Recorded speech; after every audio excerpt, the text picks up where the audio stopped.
শুধুমাত্র এই ভবনটাই এখানে আছে। আমি এই ভবনটাই আপনাদের ঘুরে ঘুরে দেখাচ্ছি, কারণ আর এখানে দেখার মতো কিছু নেই।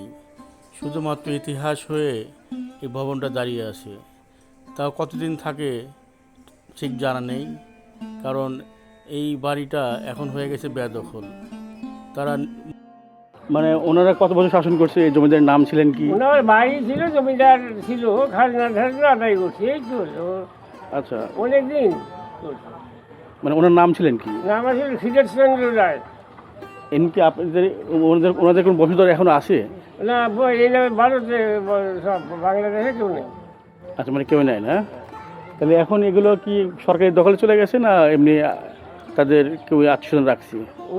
এগুলো আমার ইয়েতে আছে। আপনাদের মানে আন্ডারে আছে না? আচ্ছা, ঠিক আছে, এই জন্য আর কি। আর নামটা ছিল কি, কি জন্য বললেন? ক্ষীরচন্দ্র রায়। ঠিক আছে, জি, ধন্যবাদ।